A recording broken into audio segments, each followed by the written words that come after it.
Throughout southern Asia, life is largely conditioned by the monsoon.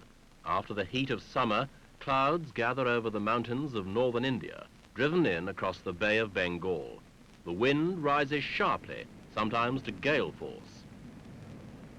Then comes the rain, steady, relentless. The monsoon brings new life to the plains of Bengal, but it can bring disaster too. Water pours down from the hills.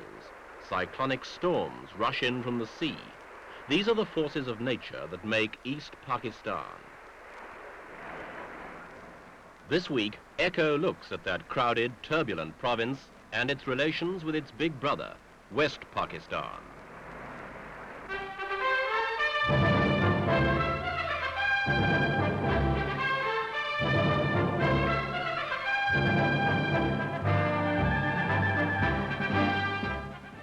This was the toll left by one of those cyclones. A tidal wave swept over the low-lying islands of the Ganges Delta last November. 3 days later, the survivors, threatened by cholera and typhoid, were starting to bury their dead. Officially, the tally was about 200,000. It may have been 500,000. When the water covered the crowded islands, there was nowhere to go. The rice crop was left a sodden mass as the floods receded. The people were homeless, hungry, and short of fresh drinking water. Only a helicopter could reach them. But helicopters were desperately hard to come by at short notice. Relief supplies poured into East Pakistan when the news of the disaster reached the outside world. The problem was to get them to the people quickly. The difficulties were immense, but the people of the eastern province blamed their own government far away in the west for the delay.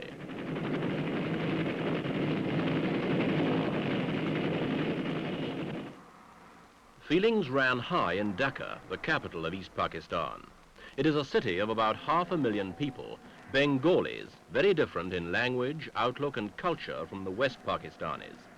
The two regions are more than 1,000 miles apart on the opposite sides of India. They were linked together in a makeshift arrangement 24 years ago at the time of the breakup of the British Empire in India. They had little in common but the Muslim faith and the fear of domination by Hindu India. And they have been somewhat uneasy bedfellows as a single state of Pakistan ever since.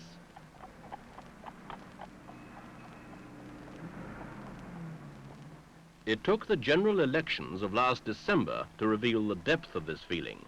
20 parties, each with its own symbol, a hut, a set of scales, a boat, and so on, contested the election, which was to pave the way for a return to civil government after 13 years of military rule.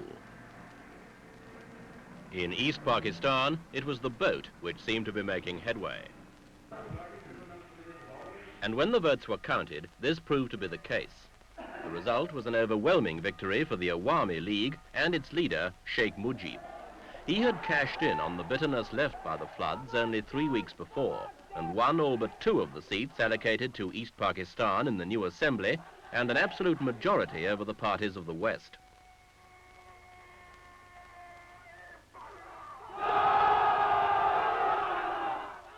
The magnetic Sheikh Mujib's 6-point program, which he has said he will defend at gunpoint if necessary, includes freedom for the province to handle its own taxation and make its own foreign trade and aid agreements. Only defense and the general supervision of foreign policy would be left to the central government in the West. It amounts to virtual self-government for the East.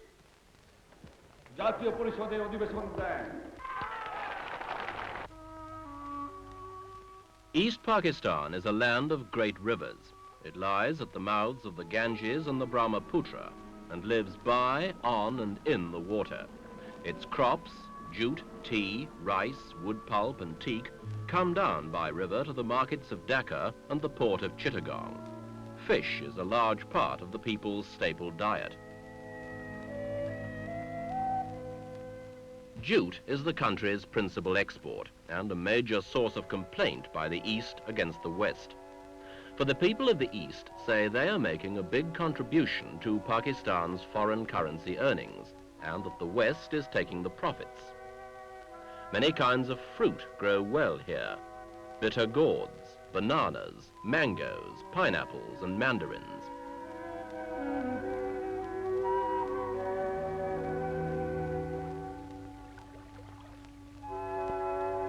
Every year, East Pakistan produces 10 million tons of rice, but the population is so densely packed that rice still has to be imported. Inland, tea is the most important crop. Tea bushes will not grow in standing water or survive frost, but they do well on the lower slopes of the hills that border Assam. None of this, however, does much to raise the standard of living of one of the poorest peoples in the world. Religion is the common bond between the two wings of Pakistan. Great mosques in the principal cities of East and West bear witness to the fact that the Muslim faith has held sway there for many centuries. This one in the West, the Badshahi Mosque in Lahore, claims to be one of the largest in the world. Muslims flock there to pray. Visitors of many nations and creeds go to admire its superb architecture and decoration.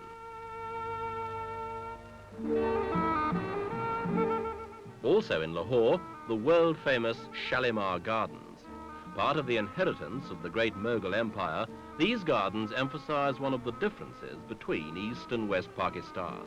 That running water is a thing to be cherished in the West, a scarcity, a luxury, in what is otherwise a dry and hostile land. The plains of West Pakistan are intensely hot. The temperature in June rises to 40 degrees centigrade. Without irrigation, much of it would be total desert. It's a sparsely populated land, 6 times the size of East Pakistan, but the population is smaller. Great mountains lie to the north and west. Roads are few, and transport is sometimes perilous.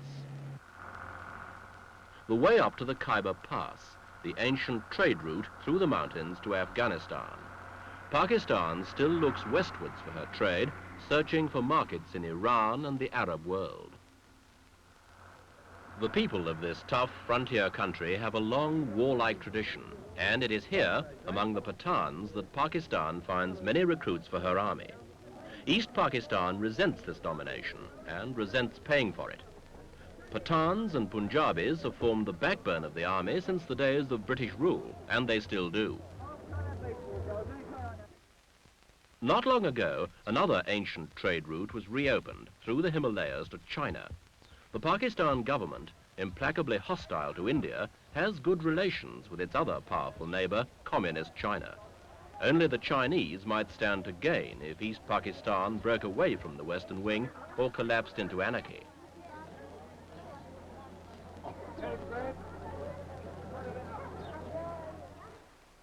Pakistan has worked hard to build up its industry, ever since partition left it the loser, with most of the existing industry going to the new India. It is another Eastern complaint that most of this development has taken place in West Pakistan, leaving the gap between the two wings to widen still more. Wages in Karachi are not very high, but they're higher than Dhaka's. New industries flourish. Steel and oil products, electrical goods, rubber and plastics, glass and pottery. They crowd around the cities of the West, like Lahore, which is also an important commercial centre, the chief university city, and the capital of the Punjab. This is the stronghold of the Pakistan People's Party, led by Zulfikar Ali Bhutto, who won the election in the West. Without some prospect that he and Sheikh Mujib can agree on a constitution, the military ruler, President Yahya Khan, admits that he can't see his way to hand power over to an elected government. Well, the country is being run by one man's will, martial law on the land. And unless they make the constitution, I'll pass the sovereignty to them. Until then, one man's will is there. That's true. Now, as President Yahya Khan's army imposes martial law on East Pakistan, the gates of industry, government and education are closed. Economic and civil life has come to a standstill. The streets of Dhaka have echoed with gunfire as soldiers seek out members of the Awami League, now outlawed.